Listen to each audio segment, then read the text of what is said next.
Okay, so my name is Justine Deming. I'm getting near the end of a PhD at Moorpark.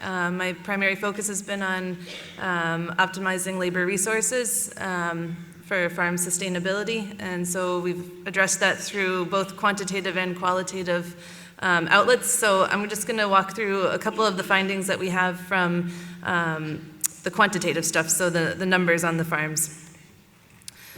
So just to kind of set the scene, like John said, well, I should back up. So I had 38 farms on, 38 farms were enrolled on a project that we called the app project. And so they were identified as labor efficient farms through dairy advisors.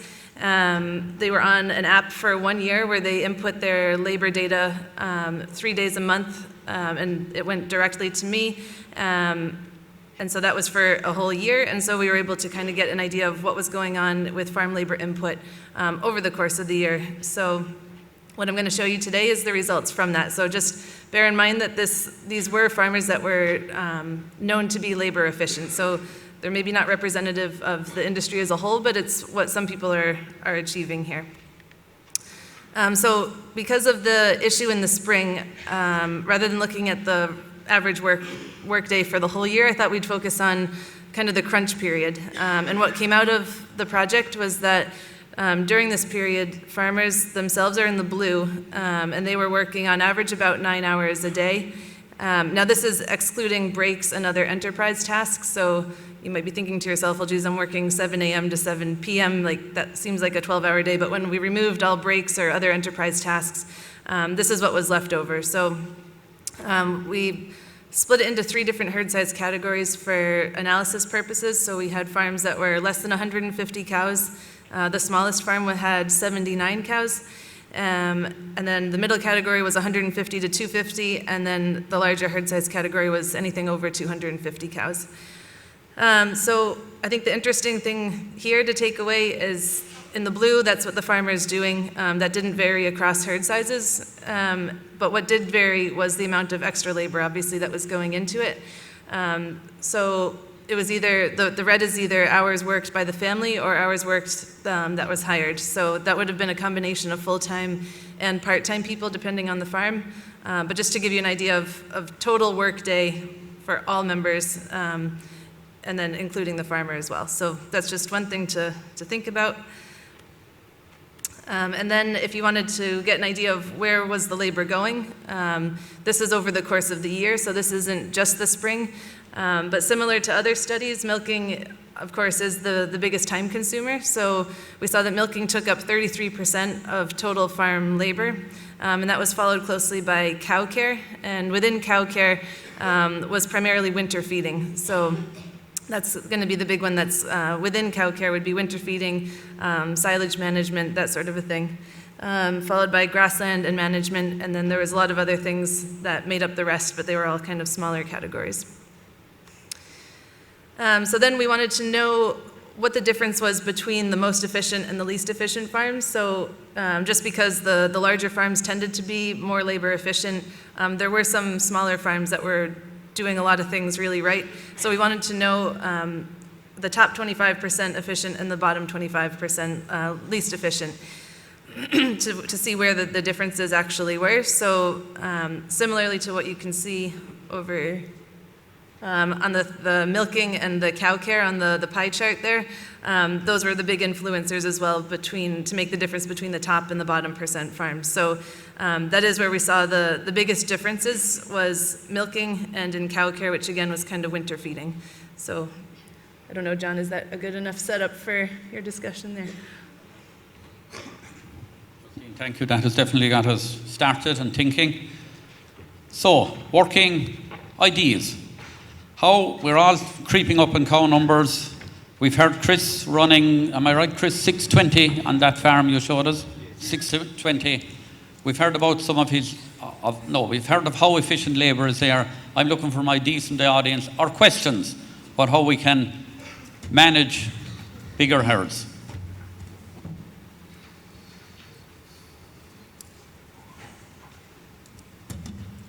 Pass around the gin, will you? I'm delighted. A badminton player in action. Justine, did you quantify on all your cow numbers in your various farms how close that comes to Chris's 11 cows, 11 hours per cow? So, excuse me, in my project, the average herd size was about 195 cows, I believe. We only had a small portion in that large herd size category above 250 cows.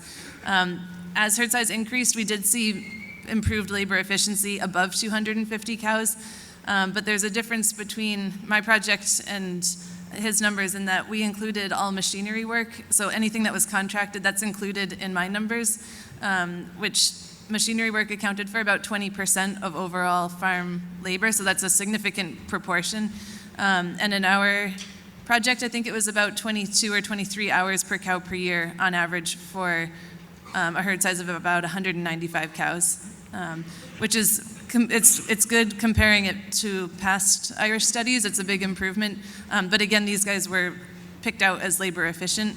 But yeah, we were definitely moving in the right direction anyway. So, Justine, if we scrub out the contractor, we'll say just to come somewhere near where Chris is, that's about 20%, so that's about 5 hours. So 5 off of 22 is about 17 hours. You're better people in this. And as Justine said, just to remember, these were people that the like of me estimated were very labour efficient. Now, as people would say, what would I know about labour efficiency?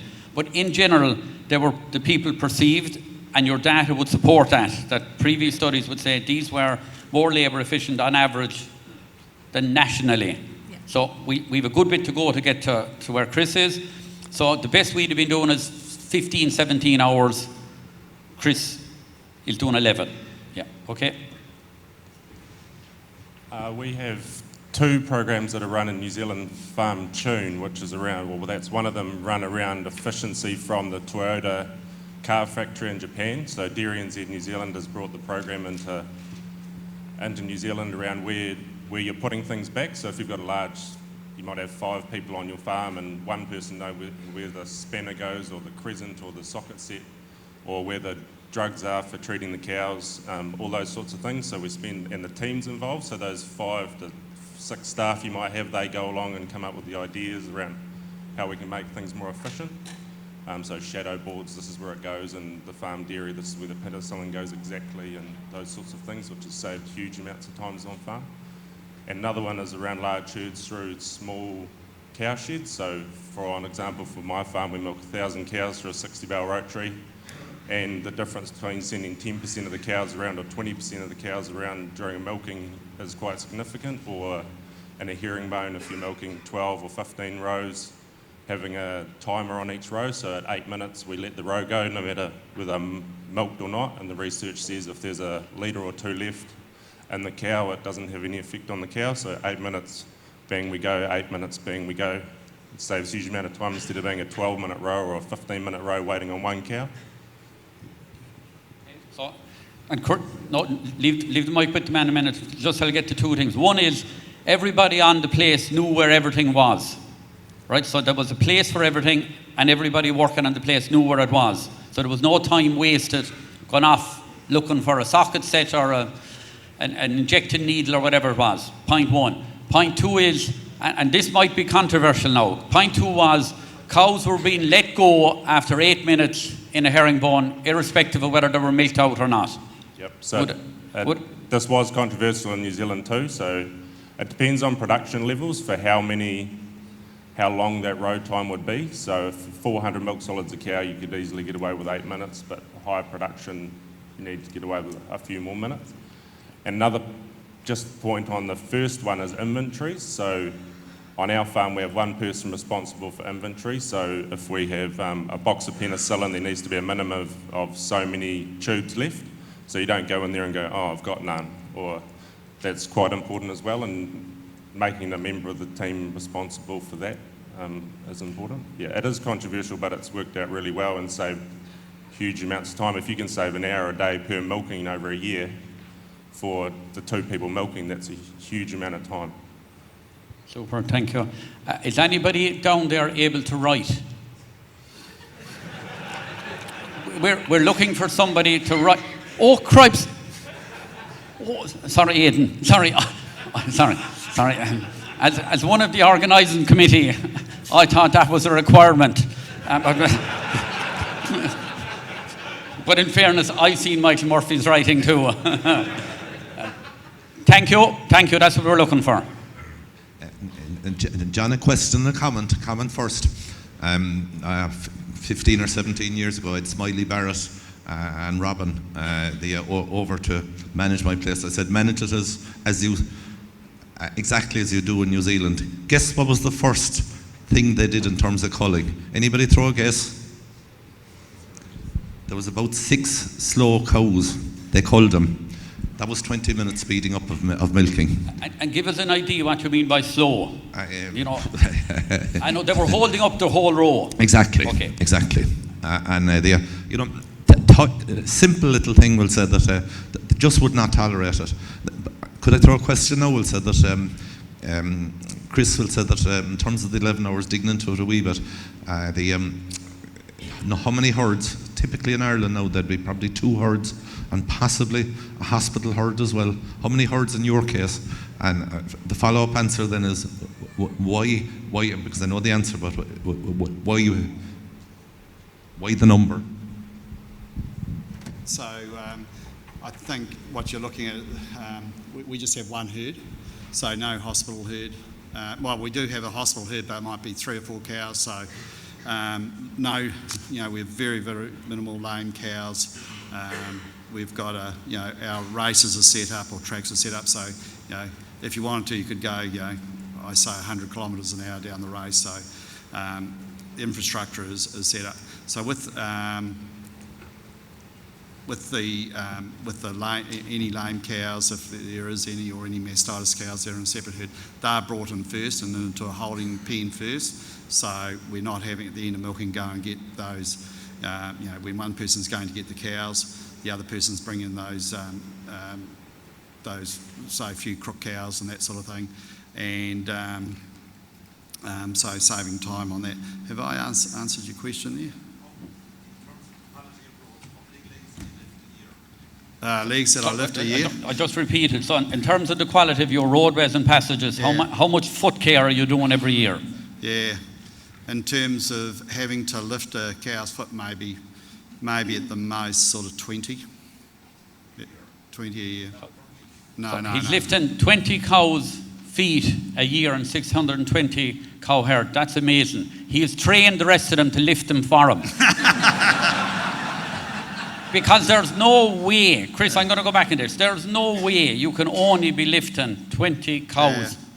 Well, it is. So we're not talking about having to do trimming of cows' hooves or anything like that. That is part of general maintenance. We're talking about cows that have got lame, and so we have had to lift their feet to see what it is. We're fortunate in the southeast. We're on limestone soils, so which form just the most amazing laneways. For cow movement. So if you look at the cows coming along, they're to the cow shed, they're not in a single file following a particular line.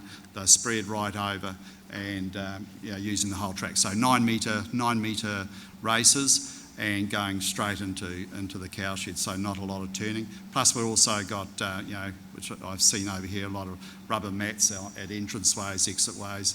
And but it's just a point. The great thing with the 60 bar rotary is that we know that the best efficiency on a rotary is 10% of the cows going around twice, and that's generally the right speed. You're happy with 10% going around, but absolutely. If it gets bigger than that, there's something wrong. But the issue is if you're in a herringbone, the slow milk is slow it up. Yeah. Okay, thank you. Hi, 2 questions really. One, Chris, you've talked about the farm up there doing 11 hours per cow, but how would that compare to all your other farms, and what would you say is the difference, whether it's just infrastructure versus management? Yeah. And in terms of your planning, you have a weekly, your managers sit down for a weekly meeting with all the staff, or how you run the sort of management, particularly during calving? How often do you sit down and make a plan? Does everyone know what they're doing? So the the new farm, the Washington Park farm, that's just about an exact replica of the Lesper farm. 145 hectares of irrigation, but a little bit larger, it's 270 hectares, so we've got more dry land on there. I haven't looked at the hours per cow in that, but it is definitely more because it's a 25 double up. So again, the issue of it is a slower cow shed compared to the 60 bale cow shed. But in terms of the other management side around that, the lanes are great, cow flow is very good. The distances, from the cow shed to the furthest paddock are all about, or furthest irrigated paddock are all the same. In terms of the management side and weekly meetings, I'm not there for those meetings, but the managers do have a weekly meeting with all staff. Sometimes it's a little bit hard because obviously some of the staff are not on the farm, especially with what we call the full-time casuals.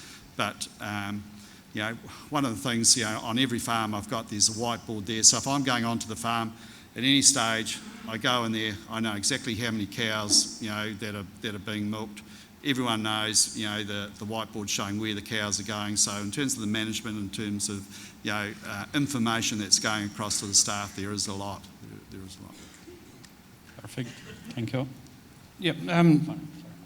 We're running a number of calf care events at the moment around the country, and from observations and from listening to farmers, there's a huge issue with regard to the amount of time taken up by calves or solving problems with calves. So maybe a discussion, and maybe Emer could come in as to what can we do better to prevent a lot of the issues that arise around calf care, and because from comments and from observations from farmers, it's a huge issue on farms, and it's a burnout issue on farms, and then it leads on to other things. If a farmer is exhausted because of his calf problems, well, then it leads to other issues.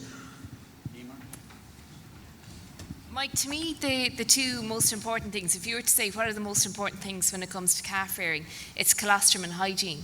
I think we'll all agree that, calves, yes, they take a lot of time, but if you're dealing with sick calves, that takes a colossal amount of time. So I think the main objective needs to be to keep them healthy. So that's getting your colostrum management right, following the 1-2-3 rule. First milking within 2 hours and to feed 3 litres, and then after that, keeping the hygiene right. So making sure, for example, if you get crypto outbreaks, that you're using a correct disinfectant that's going to kill it. So you're trying to minimise that. After that, then I think you need to take a critical look and a critical appraisal of your own system. And even now, before cows start calving, just to have a quick look around and say, well, how are you transporting milk from the parlour to the shed? Can you pipe it down? If you put it into a cart or a tank up at the parlour and you bring it down, is there a nozzle, or can you just feed it into feeders directly? In terms of milk replacer, how are you mixing that? Is it in buckets? Do you have can you do it on a larger scale? Do you have hot water in the calf shed? And then in terms of the hygiene, how are you cleaning out your calf shed? Is it the most labour efficient way that you can have it? Are you put off cleaning out the calf shed because it's really difficult? So do you need to do things like take out walls or make doors so that it's easier for you to get in and out, and make it faster so that you're more inclined to do it? So to me, they're kind of the key things that you need to look for. Can I just make a comment? Yeah, please. Yeah.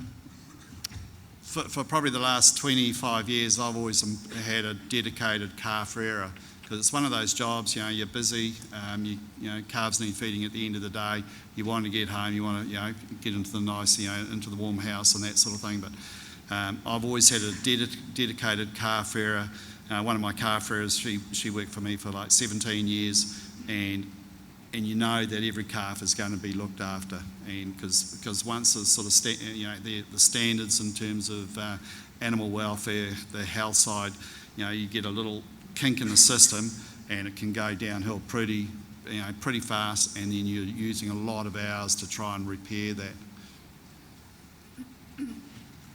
But I was going to say, what I'm hearing off you is it's worth putting capital, it's worth putting money in to make your buildings more efficient, your milk transport system more efficient. And you said earlier to me, I said, give me one thing you'd say about making life easier in spring, and you said healthy calves. Yeah. Say a little bit more about the healthy calves, please. I'd say if we were to ask for a show of hands of the number of people here who've had a crypto outbreak or a rota outbreak, you know the amount of time that it's going to take between, like, you know, you have your regular routine feeding, you're going back in with electrolytes, and all of this takes time, you know, time that you need to spend doing other jobs. So I think in terms of the calf, the colostrum is the key thing. Making sure that you have high quality colostrum to give to the calves, giving it to them within the right time frame, so within a 2-hour period after they're born, and feeding them 3 litres. And that's essentially going to kickstart them and get them going. And then once you keep the house as clean and as tidy as you can, that's also going to help prevent any outbreaks. Perfect. We'll take a question down here. Aidan, a key one you forgot. Select cows on ability to lift their own legs. That was up further. No, so, like, I'm trying to multitask here. Keep an eye on this. Understand the writing. Deal with you. Thank you. Just for Chris, wondered where he stood on rotary versus swing over and herd size with that decision, and also sort of capital cost and running costs.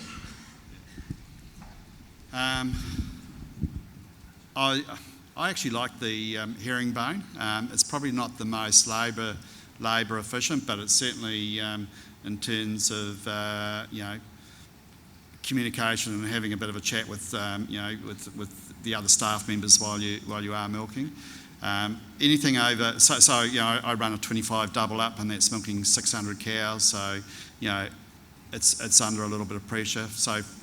But in terms of size, so up to probably 300 cows, I'm okay with the herringbone. Once I sort of get, you know, that 300-400 cows, I'm probably heading towards having a rotary.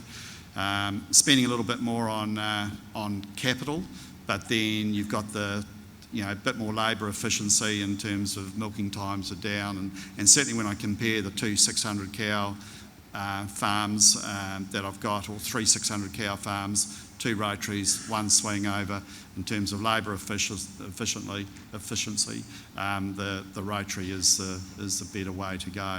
So, but you know, I'm spending, you know, probably, you know, if I'm a greenfield site, probably in Australian dollars, you know, around 1.4 million Australian dollars to build a 54 bar rotary, whereas it's probably around that sort of, you know, high 800,000s to build a 50 bar swing over. Please. Chris, just wondering, talk through your young stock in terms of how long the calves stay on the milking block. Yeah. Your contract rearing in terms of, are you contract rearing your in-calf heifers and that? A question for Justine. Justine, you were kind of talking about cow care and that sort of stuff. Were there some clear do's and don'ts in terms of the cow care where you were seeing people that were more efficient and less efficient, and how were they, what were the areas that they were more efficient and less efficient in? Calves are reared on the farm, and they, yeah, I'm just trying to think, so, you know, we're under like a 8th equivalent of being, you know, February the 8th being the calving. So they'll stay on the farm for probably 6 months and being grazed on the dry land. Then, you know, we have an issue that the dry land just goes to 0 amounts of feed on that. So they then go out to contract rearer. And that's, in Australia, that's been our Achilles heel within our own farming system. Finding, you know, there's always feed out there, you know, people that are willing to take grazing, take graziers and or calves and heifers and that sort of thing, but when there's suddenly no feed around or into a drought, you know, we're basically paying to park the animals there, and you know, we still have to pay for that and then also bring feed in. So we've finally found a really good grazier who, and we pay a fair bit. We're paying a higher price than in New Zealand on a kilo weight gain. So those calves will stay there all the way through to when they calve, you know, 2 years later. Sorry, did you want me to comment on the cow care here? So what we found with the winter feeding, the big thing, or one of the standout things anyway, between the least and the most efficient farms was the number of places that they're having to feed out. So the more efficient farms had fewer number of places that they needed to bring feed to cows and heifers. And then another thing was that the more efficient guys were only feeding every other day, and the less efficient guys were feeding every day.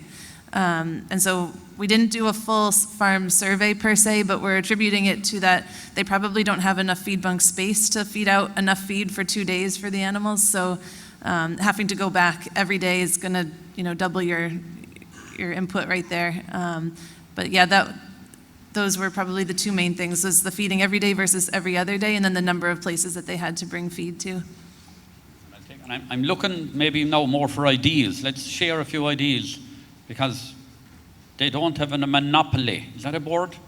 I'll try it again. The panel here doesn't have a monopoly on ideas. So let's start sharing a bit of ideas rather than questions as well, please. Shoot. Sorry, so John's after firing something at me there with an idea. So probably a good idea would be for some farmers to assign dedicated time to grassland management, be it measuring your grass or checking your residuals. And just have a question for Justine. Just across the year between efficient and inefficient farms, how much time are they spending on grassland management? And just, I suppose, the part B to that, Chris, how would you manage your grass? Have you a dedicated person, a dedicated day for doing your farm walk? Or just, how do you make it work? You've caught me there, Nikki. I don't have that number off the top of my head there, but it was, I think, the third or fourth most time-consuming task that was going on. But I'd have to get back to you on the actual results of that. I'm not sure off the top of my head. And in terms of, on the Watton Park farm, I know that they do a farm walk every Tuesday, and that's usually done between the manager and the assistant manager on that farm. So 2 dedicated people on that, and a lot of training going in to probably give that role more to the assistant manager. So we get together a little bit between the farms in terms of the training of using plate meters and that sort of thing, and have, probably at in a quieter time of the year, and getting people to be able to go around and plate grass and see what the variation is between the guys. But in New Zealand, I haven't been doing it on the Australian farms. When cows were, person would go and get the cows, they'd actually take the plate meter with them and actually plate that paddock where the cows are coming out from, and making sure we're getting the residuals right there. And then he'd come back and tell the manager or whoever's in charge, we've still got a bit of feed there, we can put the cows back. So, we're very proactive on that pasture management. Okay, I've asked Emer, you have a presentation. You've all the time you need on it, on the whole sort of peak labour pressure. I know below in Shannock, half our labour goes in April. We're double the labour hours going in April than any other month of the year. So March, April, calf rearing, over to you, Emer. Thank you. Thanks, John. Okay, so what I've done is just kind of put a few slides together, by no means comprehensive. And I guess from our point of view, we often learn lots from farmers. So it's like a really good idea. So if you can share your ideas with us, that'd also be brilliant. So like I said earlier, healthy calves save time. So the magic bullet, it's not something you can go out and buy, but it's doing the simple things right. It's getting your colostrum management right and getting the hygiene in the calf shed and the calving area as well right. But if we go back to the start and if we say, okay, we want healthy calves to land on the ground, and I suppose if we take it, if you get a good night's sleep, you're much better able to cope with the day. Tasks don't seem as difficult. So it would be ideal if we could get the cows to calf during the day, less calving at night, so then you can get a good night's sleep.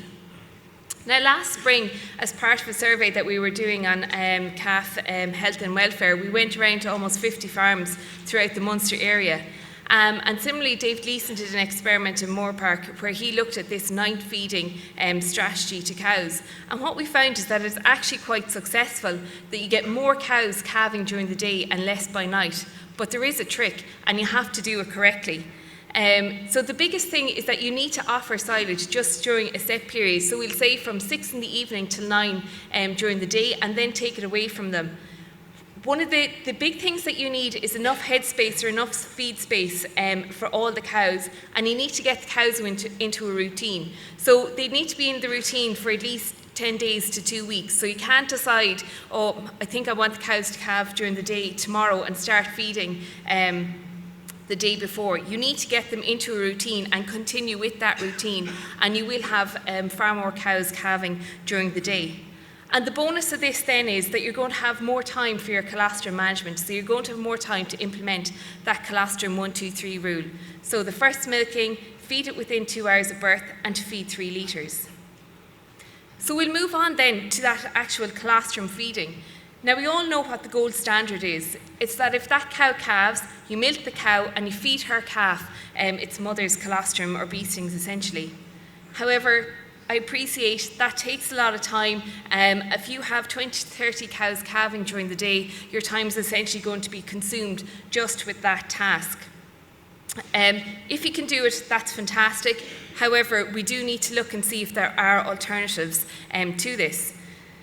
So what we would suggest is that you would identify the healthy cows in your herd. So for example, Iones test the cows and identify any doubtful or positive ones and remove those. So we're only collecting colostrum from healthy cows. We're going to test every single sample of colostrum. So, buy one of these Brix refractometers. I saw them advertised on eBay the other day. They were £16, so maybe about €25, very cheap. And what we're looking for on it is that we want the colostrum above 22%. So when you look through, and on that scale, once it's over 22%, that's basically saying that there's enough antibodies in that colostrum to feed to the calf for its first feed. Once we have, of course, I should say all this, it goes without saying that all of this colostrum is collected in hygienic conditions. So, the churns in the parlour or the buckets, that they're spotlessly clean, there's no fecal contamination in them, and the containers that you're going to put it in, they're also clean.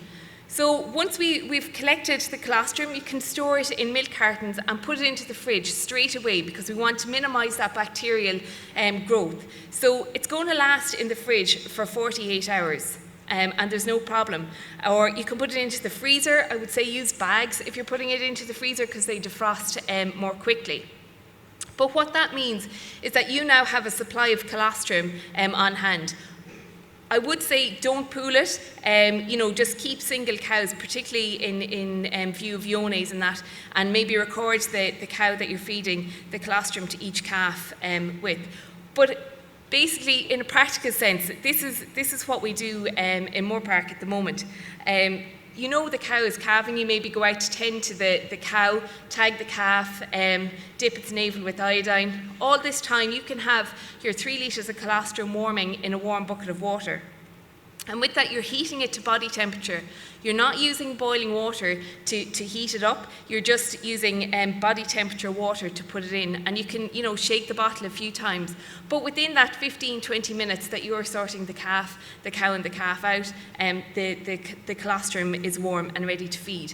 And you might ask the question, do you actually need to feed the colostrum? But the absorption of the antibodies is actually way higher when the colostrum is warm than if it's fed cold. So yes, do heat it, but just to body temperature. And the same thing if you're defrosting it from the freezer, no microwave, no boiling water.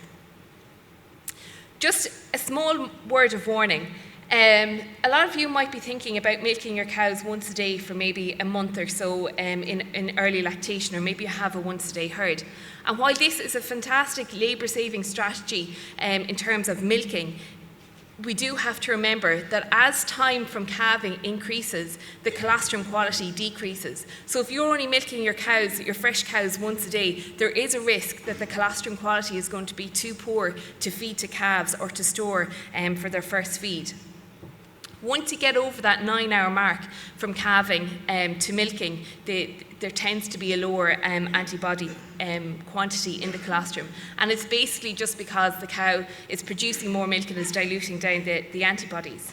The solution to this, again, it's very simple. The refractometer, test all your colostrum samples. any colostrum samples that we look from any herd, there is massive variation within them. So, it only takes a few seconds to test it. So if you test it with your Brixley fractometer, again, over that 22% says that there are enough antibodies in it to feed to the calf for its first feed. Unfortunately, I had a technology issue this morning, so I can't play my videos for you. But this is just a video on the left there of a calf being stomach tubed. And really what I wanted to show you was that in the time it takes to talk through this slide, that calf was essentially fed. Okay, so stomach tubing, the beauty of stomach tubing is that it's quick.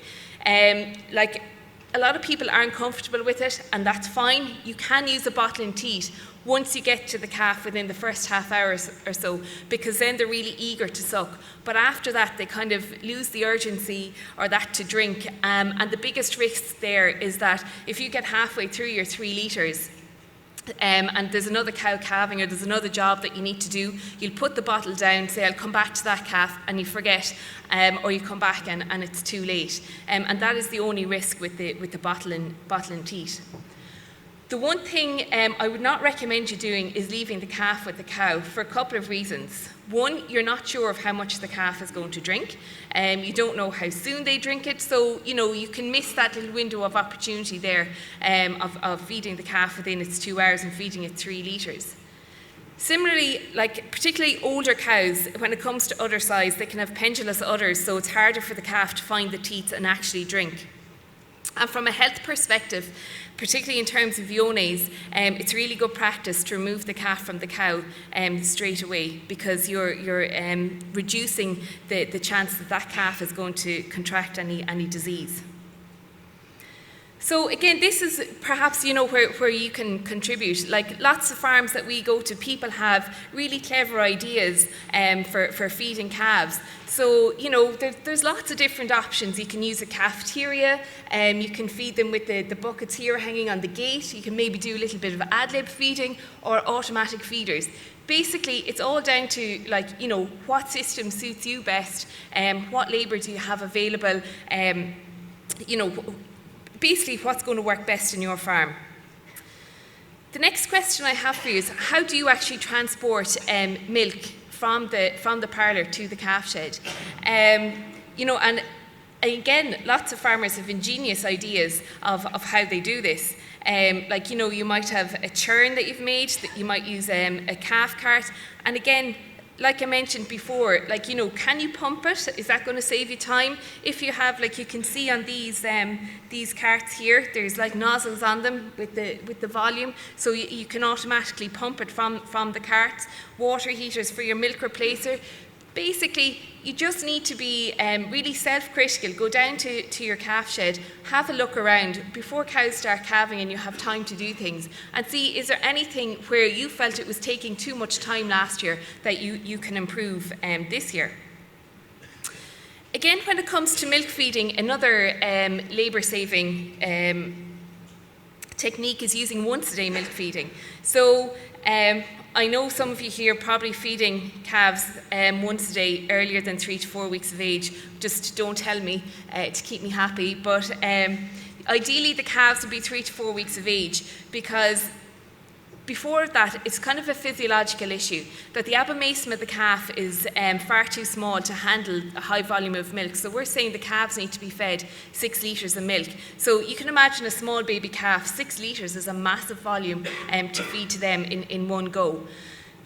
Similarly, the rumen of the calf hasn't developed before the calves are 3 to 4 weeks of age. So that means, we all know they're not eating much concentrate. So if you're only feeding them once a day, they're only getting one supply of food a day. Even with the concentrate, they're not able to digest it, so they're not able to take the nutrients from it when they're very young. If you are feeding once a day, you still need to check them thoroughly twice a day, just in case there is any disease outbreak that you need to pick up fast and act on it. The biggest thing you need is that a good supply of fresh water. They tend to drink more water, and concentrate. They'll also eat more concentrate. And you're going to get absolutely no difference in growth rate between once and twice a day. The next thing I was going to talk to you then was about your calf shed layout. So again, my video didn't work here, but I can talk you through it. So this is an example of what we did in Moore Park. We have 2 calf sheds. And one of the sheds was an old barn that was converted, and there was big concrete walls. Like this yellow here represents concrete walls. So you can imagine every time we went to clean that, it was really difficult to get the tractor in and out and to properly clean out those pens. So naturally, you're more reluctant to clean them. So what we did was we blew out these walls, which is signified by the green dots here, and also in the back wall, we also made a hole, put in a sliding door. So now you can, you can see the calf shed. Basically, you get your calves and move them forward, and we lock them into a concrete area at the front of the pen. That's also where the feeders are, where all the feeding goes on. You can see the concentrate feeders hanging there as well. All the gates open back, so you can imagine that all these gates open back. This door at the back, I'll see, hang on, maybe. Does that work? So you can see back down here that this is a sliding door, so this will slide back here. All these brown doors have opened back, so you can drive the tractor in, scrape out all the straw, really easy, one person job to do. And within the space of an hour, the calf sheds are cleaned out, disinfected and rebedded again. Okay, so that saves a lot of time.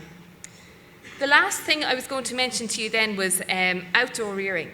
And again, this can save time because you're eliminating the time that you're going to be cleaning houses out. Similarly, like I guess a lot of you, you may have expanded your cow facilities over the last few years, which is understandable because you use those for the majority of the year. Whereas your calf sheds probably got less priority because again, you're only using them for 3 or 4 months of the year. So that means that with the increase in herd size, we have a lot more calves going through that small space, which then can lead to a buildup of bacteria and again brings its own problems in terms of disease. And one of the ways to reduce that is to minimise the load in the shed, so you're just taking out some of the calves. But in our experience, the best time to do it would be like to have the calves a little bit strong, so they'd be about 4 to 5 weeks of age. And one of the biggest things is to check the weather. So a nice dry cold week is perfect. A wet cold week is a disaster. And you will need shelter. Like if we just look at some of the results from an experiment we did, we had these cheap and cheerful homemade shelters. You'll see that there's, again, at the bottom here, there's like a little slatted wooden floor that's keeping them up off the ground so they have a dry lie when they're in there.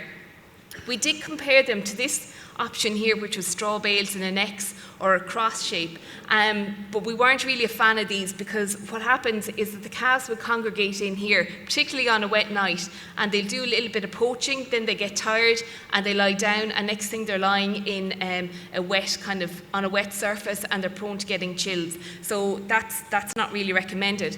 And if we look at it in terms of weight gain from the experiment, this pink line here corresponds to the shelters, and you can see that the weight gain of calves that were given these overhead shelters was far greater than any of the other treatments. So I think outdoor rearing is a great option. We have automatic feeders in Moore Park now, but prior to that, we were putting calves on once a day at 4 weeks of age and putting them out to grass at 5 to 6 weeks of age. It was like an ideal system, and I'd fully encourage anyone to do it if space is an issue. So with that, I wish you a successful 2018 calving season and hand you back. Thank you. Justine, like part of your study was picking up on calf rearing and maybe even following on from femurs. Any couple of points that will say the more labour efficient people were doing compared to the less labour efficient people? Yeah, so when going back to the top 25% versus the bottom 25% of calf or labor efficiency, the more efficient people were doing stomach tubing, like Emer mentioned, is actually being the kind of recommended practice. So the more efficient farms were stomach tubing. They were also getting calves out to grass at 6 weeks of age versus 9 weeks of age. So right there, you're reducing your amount of time spent cleaning, so that was a big one. And then on the least efficient farms, there was also a higher incidence of fragmentation. So the calves might be on out farms or a distance away. So I guess those would be kind of 3 major takeaways. Oh, sorry, I was going to say we were on time for once, and keeping my reputation, I wasn't going to take any more, but you are special. Very special, John, don't worry. Gareth. Just a bit of an observation, really, for all three, really. Talking about time consuming, Chris, with yourself, I know you've got a big focus on your staff, and staff retention has a big part to play. Because if you've got a large turnover of staff all the time, the amount of time you spend training staff chews up an awful lot of time, and an awful lot of management time at that, because they tend to be the ones that do the training. So I'd like your thoughts on that. Also as well, and I suppose from the efficiency and from you yourself, the role that a fairly harsh culling policy will have, because a lot of people spend an awful lot of their time messing about with a very small proportion of the herd that have got issues. So how much of an impact does a sort of a culling regime have on labour saving? And then the final point for Ema, I know quite a few people who are big fans of using yoghurt with the calves, and I've never heard you speak about that, so I was just curious to see what your thoughts were on the yoghurt calf rearing as well. So yeah, just a couple of observations. Emer, can you remember the question and then hold it to the end, and maybe the other ones are for Chris more. And it's really about retention, or anyone. It's about staff retention, so that you're not using up a lot of time training new staff continuously. Any ideas on how you're managing that, Chris? I wouldn't say we've got it exactly right, but certainly staff retention for us and our sort of top tier management side has been really good. We haven't changed a manager in probably 10 years. So people have come on in terms of the top tier management and have stayed within the farming operation. With the sort of what I call the milk harvester side, which people are coming from town, that's probably been a little bit of a harder one. In New Zealand, like generally all staff are pretty well housed on farms. It's not the common practice in Australia. So we've generally, when we've purchased a farm, we try and have 2 houses, so 2 full-time staff members that are staying on the farm. But with people coming from town, that has been a difficult one for us, or more difficult one. But in saying that, I think I'm just thinking about one particular farm. They seem to have got it right, the Lancaster farm. Very little turnover of staff. A couple of the others we've probably struggled a bit in terms of getting the right, full-time, or part-time casual that's coming in, who are not wanting to work 38 hours a week. They're wanting, somewhere around a 20-hour-a-week job or even less. But it is about creating the right environment around on the farm, and it can be difficult. In terms of culling policy with cows, so that I think you're talking about cows that don't fit in the system.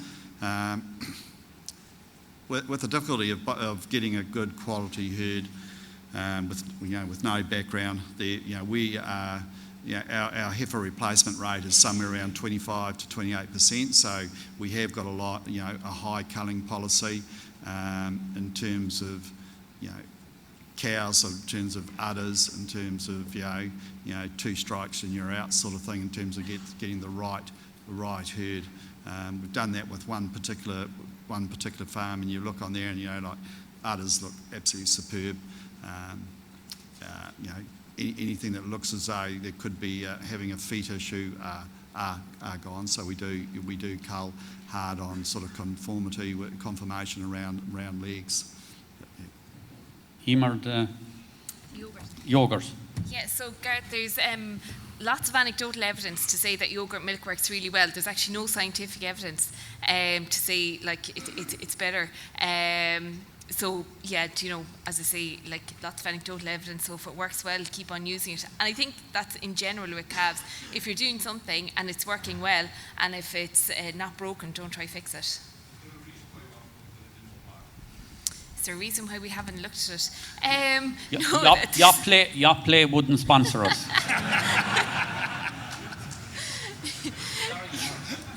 No, there's no reason. There's just so many questions to try and answer. It wasn't one that was necessarily high on our priority list. Other microphone person, I'm going to ask you to sit because we'll stop after this. We might take one. I'm nearly on time. I'm fairly good. Okay. Just a question for Justine. On Chris's farm, if you break it down, there's 51 kilos of milk solid produced per hour worked. Did you look at that in the Irish study? You just looked at per cow. Did you look at actual kilos of milk solids produced per hour worked? That's the ultimate benchmark. No, we only looked at hours per cow per year at the moment, but the next task is to look at profitability of the project. So I'm not exactly sure how we're going to be representing that next, but that is next on the list to be done. I suppose we could do it crudely ourselves. They probably average 450 kilos of milk solids a cow at 20 hours. I can't do the next bit of the calculation, but you can. But just roughly we wouldn't be far off. I know there's one more question, but before I give it, a key requirement I was told by Chief Executive of a co-op for a chairman was the ability at a really controversial meeting when the whole room was going queer and questions coming, to be able to look down calmly and say, seeing as there's no more questions now on that topic, I will close the meeting. And the key thing was to be able to do it calmly and they all going queer. Last question. Thank you. Thank you, Mr. Chairman, and I wouldn't like to ruin your reputation of staying to time. Just 2 points in relation to what you were doing earlier on labour saving, and Justine's study pointed out, we know the month of February, March, April is the peak. I suppose the 2 things that I see that help from that on our farm that we've been doing for a couple of years now is getting grass covers right for closing for spring. We want to open at 1,000 kilos, so cows are out straight away to grass, so you're less work. And the other is we'll go once a day milking the cows until about 14th of February, just when you have that peak number of cows calving. So you have the time to spend with the calves, so you're getting those right. All your heifer calves are born in that time, so you focus on them, getting that at the peak workload, and then you can go back to twice a day when that peak work is over. Thank you. Thanks, Michael. Lads, we're going to stop it. We're on time. It was very easy to be up here with a panel as good as that. Thanks, panel.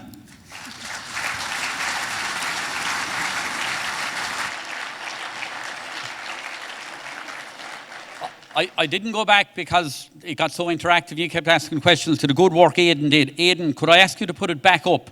That if anyone wants to scribble it down, you were scribbling. If anyone wants to write it down during the break. There's good ideas and it's effectively a summary of this session. Thanks, Aidan. Thanks, everybody. Thank you.